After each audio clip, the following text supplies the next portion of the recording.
President of Finland, and we have the Prime Minister of Finland, and that's never, I don't ever remember having a president and a prime minister, but that's a great honor, and thank you very much both for being here. And Alex, we've been friends for a long time, and I've heard wonderful things about your Prime Minister also, and we have a big order coming up. We're buying icebreakers. We're building them together for the most part. We're doing 4 over there and 7 over here. And we negotiated a pretty tough price, I think. But I assume you're going to do very well. But what you're doing is you're going to be teaching us about the icebreaker business very, very strong. We only have one icebreaker in all of that millions and millions of acres. We only have one icebreaker. And other countries have more than we do. And we're buying the finest icebreakers in the world. And Finland's known for making them. They sort of have almost a monopoly on icebreakers, if you think about it. Nobody makes them like Finland. I've heard that for a long time. So we're going to have a total of 11, and it's been really an honor working on it. It was very important. We were making them, but we didn't make them right. By the time we finish, we're going to make them maybe better than you, but at least as well. But probably not better, but at least as well. So I appreciate both of you being here. It's an honor to have both of you. Really tremendous reputations, and it's a great country. Thank you very much. Alex? Thank you, Mr. President. I mean, I remember our first conversation just after you had been elected in November. The first thing you mentioned was icebreakers. We need them, and then we've been working on this issue ever since. And we're happy to announce that we'll basically building 11 icebreakers together, 4 of them in Finland, in joint endeavors, and then 7 of them here. And I think the reason that we've landed in Finland is that 60% of the world's icebreakers are built in Finland. 80% are designed. We've been building them for over 100 years. And speaking of price and time, I think we're the country that can provide them half the price and half the time that others have it. And I think this is a huge strategic decision by the President as well, because we all know that the Arctic is important strategically, militarily, and in terms of the economy as well. And now we can work on this together. Finland is a strange country in the sense that we are probably the only country in the world where all the ports are frozen in the winter. And that's why we built the know-how in icebreakers. Now we can work on this together. And I remember the first conversation we had, you mentioned the fact that Russia has 40, and you need to start ramping this up. And this is an indication that we're going to do it, and we're going to do it together. I also think that this strengthens our bilateral relations. I know I come from a small country, but for us to be able to work together with you is extremely important from a strategic perspective as well. So we appreciate the cooperation, and we're going to deliver the first one 2028. Good. Just a little bit before a big event. Yeah. So that's great. And actually, it's true. I came here and they were building an icebreaker. They had no idea what they were doing. They had no idea how much it was going to cost. They knew nothing. And we have our Secretary of the Navy right over here. We're working on a lot more than icebreakers. We're working on some very, very big and important ships. But they had no idea what they were doing. And I was with you, and I ended up meeting you and knowing you, and I heard about Finland and their icebreakers, and I said, do me a favor, would you have your people take a look at what these people are doing? And it came out that, just as I thought, they had no idea what they were doing. And we got involved, and we ended up, we need these ships very badly, because we have a lot of territory, more than anybody. And so I'm very honored to have this deal, and thank you very much. It's going to be great. It's going to be a great partnership. And it's a great honor to have you, Mr. Prime Minister. Would you like to say something, please? First, Mr. President, thank you very much. It's a great honor to be here today. And as a Prime Minister of Finland, I want to say that this deal it's very important to Finland and our economy, because our economy is suffering a lot because of Russian aggression in Ukraine. And this deal, it means investments, it means jobs, and jobs means hope.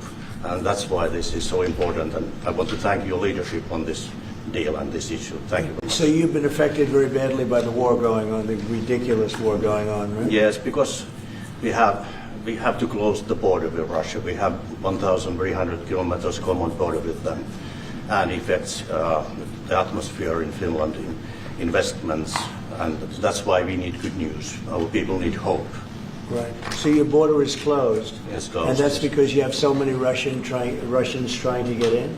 Yes, they started to push illegal migrants to our border. That's why we were forced to close it. And people also that don't want to go into the military, I guess, trying to come through. Right? Yeah, some of them are escaping. Fortunately, on our side, we don't have that problem. In Finland, No, you have a great military. we have compulsory military service, and as I always say, we have 900,000 men and women who've done it, including myself and the Prime Minister. We have 200. And you've been fighting Russia for a long time. So how many years have you been indirectly fighting Russia? Well, put it From this that. way, we have managed our relationship since the 1300s with about 30 skirmishes, but it's been very peaceful at our border after World War II. 1300s. Yeah, but it's been peaceful at our border since the Winter War and the War of Continuation. But, I mean, a lot of it is because we actually have a very large military. It's the biggest in Europe together with Turkey, Ukraine and Poland. We have over 60 F-18s. We just bought 64 F-35s. We'll Yeah. roll out the first one in Texas in December. We have the biggest artillery in Europe together with Poland. And as I always say, we don't have it because we're worried about Stockholm. Well, you really have proportionately, I think, the largest military in the world, proportionately. It's quite big, yes, I have to admit. But, you know, we have it for defense purposes and also to build a deterrence. And it's worked. And I think that's one of the reasons that our relationship is so good as well. We have the Defense Cooperation Agreement with you. Right. We're new allies in NATO. Our defense expenditure is going north of 3%. We work very closely with you and the rest of our allies. And, you know, when you push the ceiling of defense expenditure in NATO to 5%, you can imagine that a country like Finland was quite pleased with that, because that means that all of the allies have to bring up their defense expenditure. And you basically increased our security just with that decision in The Hague. And I have to admit that having been to my first NATO summit in the summer of 2024, if someone would have told me that you will move from 2% to 5% after Trump enters, I would have said, go see your doctor. But, you know, Well, you they had did to do it. it, and you were great about it. Spain has not been. Spain is the one that didn't do it. And so I think you people are going to have to start speaking to Spain. The only one that didn't do it, the only NATO country that didn't do it is Spain. And you'll figure what that's all about, right? Yeah, I mean, we'll work, and I think with the leadership also, Mark Rutte, the Secretary General of NATO, I think, you know, there are a lot of commitments that have to take place, and this, of course, is going to also increase industrial defense exchanges. I think we buy 4 times more military material here from the U.S., and I think it's an essential part of our whole military setup in Europe. And it's good to be working on this together. But there's one thing that I wanted to mention also. I want to congratulate you for what we have seen in the past 24 hours in Gaza. Thank you. I think it's a historic deal. I went through the 20 points. It's almost like the best of record. You really see all the key elements. And if someone would have said a few weeks back that you and your team are able to push us to a position where there will be a ceasefire, an exchange of prisoners, hostages, and then a pullback, I would not have believed it. But this is what diplomacy is at its best, and I think it's a potentially huge deal. So congratulations to you and your team. Peace in the Middle East. Yes, Peace in the actually. Middle East, yeah. And every country came together. Every single country came together, and people are shocked by it. But it's an amazing situation. Nobody thought it was going to happen. Thank you very much. And you've been of help too. You help always. But we are really working more closely together, having to do with Russia, Ukraine. Yeah. And I would have thought that would have been easier, because that would be number 8 for me, number 8. And I would have thought the Russia deal maybe would have been one of the easier ones. And unfortunately, last week they had over 7,000 soldiers die unnecessarily. So it's a terrible thing, but I think we'll be getting there hopefully soon. Yeah, probably we'll go, I mean, or you will be going piece by piece. I mean, there are only so many agreements that you can get done, and I think this one will be the next big one. Of course, this one needs to stick, and I'm sure it will, because the incentives are all there, and then we'll continue to work. I mean, the last time I was here in the Oval Office was with the other European leaders in August, and I think we did a lot of good advancement there on security arrangements. I think you pushed us Europeans hard not to buy oil and gas from Russia, which I think is a very correct decision. Europe just put down its 19th sanctions package. I think Russia is actually right now, both economically and militarily, not in a very strong place. And I think it's because of the commitments that we've made to Ukraine. So, day by day on this one. We're going to get it worked out. Questions, please? Question for President Stubb. You have time and again said that one should not underestimate Mr. Trump's negotiating ability. Do you personally believe that Mr. Trump deserves to win the Nobel Peace Prize tomorrow? Well, I think that's probably a decision that comes from the Nobel Committee. And my take is that there are two key pieces that have to be solved in the big picture. One is in the Middle East, and we're seeing the results of that. And then the other one is between Russia and Ukraine. And once those are solved, and I don't see any impediments to it. Plan to nominate Mr. Trump next year if he doesn't win? This year? I think probably the best nomination would be coming from Zelensky and then the King of Jordan. Those would be two that would come. But I think you have to, my experience with the Nobel Peace Prize comes from Martti Ahtisaari, the former president of Finland. He got it in 2008, and he got it because he negotiated 3 peace agreements on 3 different continents. Namibia in Africa, Kosovo, Serbia in Europe, and then Aceh in Indonesia. And his message was always that when you do a peace agreement, the key is that it looks like an equal match, that the big guy doesn't win over the small guy, and vice versa. But I have to say that the track record of the President of the United States in the past 7 months, 8 months is rather impressive. Thank you so much, Mr. President. First of all, thank you, all of you, in behalf of the State of Israel, for everything that you're doing for my country. I want to know, how do you see the Middle East in a year from now under your leadership? And if you see maybe option for normalization between Israel and Saudi Arabia? I think it's going to be great. I think it's the hostages will be coming back Monday or Tuesday. I'll probably be there. I hope to be there, and we're planning on leaving sometime Sunday, and I look forward to it. And everybody I see is celebrating in Israel, but they're celebrating in many other countries too. A lot of the Muslim and Arab countries, they're celebrating. Everybody's celebrating. Everybody loves the deal. So it's a great honor to have been working on it. And as you know, it's all finalized and done. We've had a lot of terrifically talented people. We've had tremendous support from UAE, Saudi Arabia. Qatar has been unbelievable. Egypt, as you know, and Jordan. Indonesia. I don't want to leave anybody out. Just so many different countries. It's been incredible. Nobody's seen anything like it. So I think in a year from now, it's going to be great. I think it's going to be great. Mr. President, how do you rate your chances of winning the Nobel Peace Prize tomorrow? Well, I don't know. Look, I made 7 deals, and now it's 8. Solved the wars, one going for 31 years, one going 34 years, one going 35 years, one going 10 years. I made 7 deals. This would be number 8. The one I thought that I was going to make, and I think we will probably, is because it's a ridiculous war. It's a horrible war. The worst since World War II. If you look at the people doing is Russia, Ukraine. I think we'll do that too. We've a lot of reasons for them to do it, and I think they'll be coming to the table pretty soon.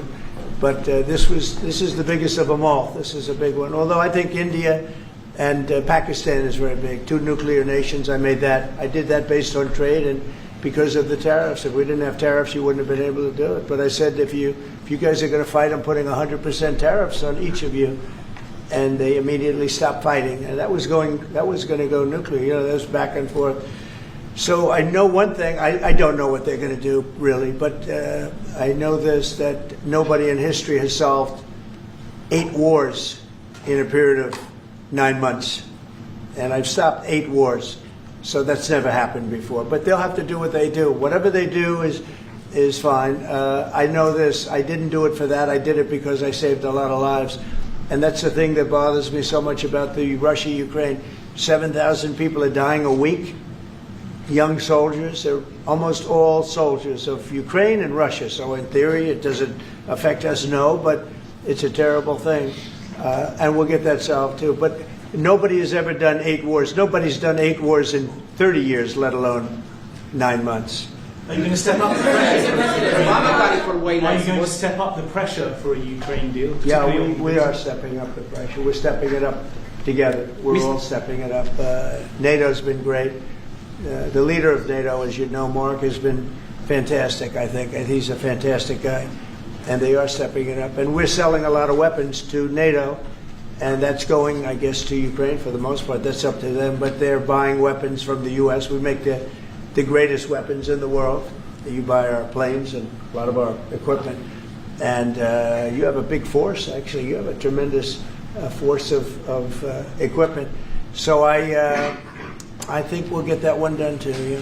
Mr. President Obama got it for way less. I want to finish meeting. Mr. President, Mr. I'm from Finland. Mr. President, I'm from Finland. Is he okay? Yeah.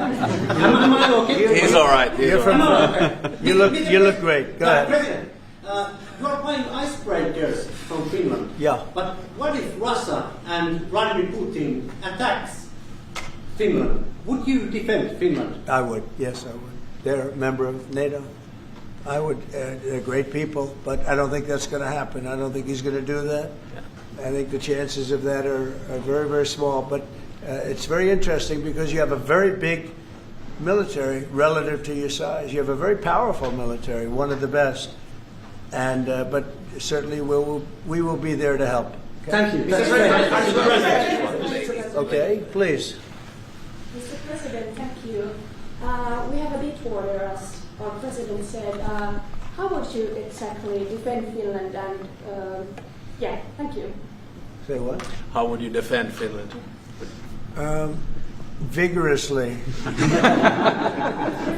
Can I just add on that? We're very pleased with the fact that we have so much training going on with American soldiers right now. So they're getting experience from Arctic conditions, and we're integrating our militaries together, working not only through the DCA agreement but other ways as well.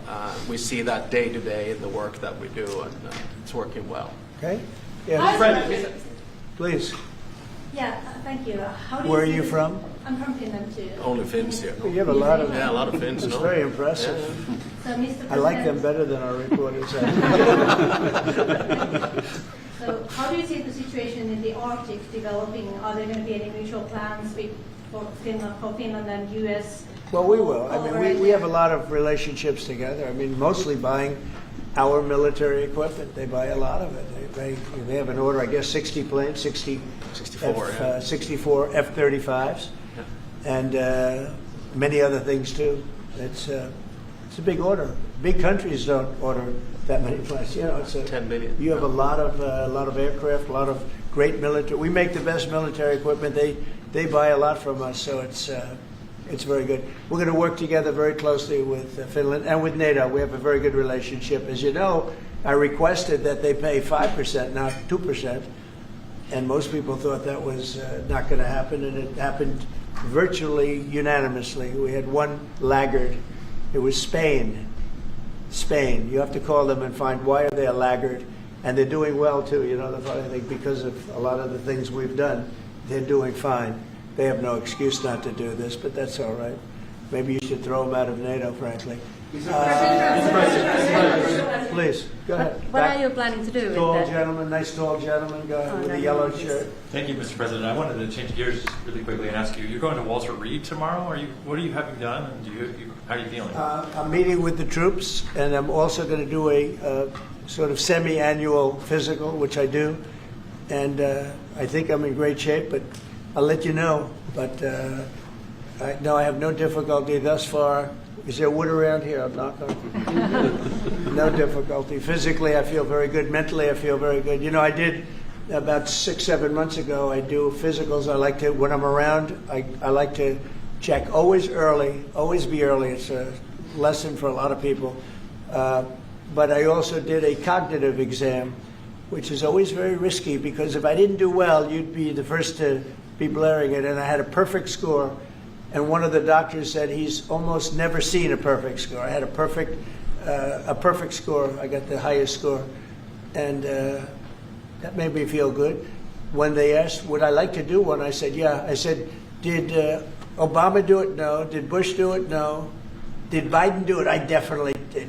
Biden wouldn't have gotten the first 3 questions right. No, Biden didn't do it. Biden should have done it. I'm actually a person that believes that if you're president, you should do a cognitive exam. But last time I took a cognitive exam, and it was a perfect score. The doctors announced it. And by the way, not the easiest test. The first few questions are pretty easy. Once you get into the middle, it gets a little trickier. And there aren't a lot of people in this room that would get every single question right, I can guarantee you. You're putting me in a difficult spot now. Next question. Obama got the Nobel Peace Prize for way less than you did, and President Obama got the Nobel Peace Prize for way less. For doing nothing. Exactly. Obama got a prize. He didn't even know what he got. He got elected, and they gave it to Obama for doing absolutely nothing but destroying our country. No, he was not a good president. The worst president was Sleepy Joe Biden, but Obama was not a good president. Are you going to do something with the They gave him a prize. How many months after he won the election, then they gave him the Peace Prize, right? It was right afterwards. He was elected. My election was a much more important election. Now that you're fixing the situation between Hamas and Israel, are you going to be taking care of the Hezbollah or the Lebanese armed forces to take care of the Hezbollah? Yeah, we'll be able to do that. That will be, it's a smaller part of the puzzle, but very important part. They have a great new ambassador that I appointed, Michelle.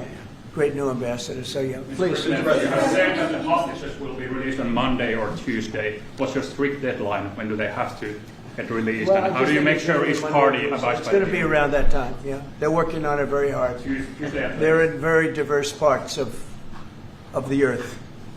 Okay, they're very, very diverse. Actually, it's I think they're going to come through. I'd be surprised if they didn't. I think it'll happen.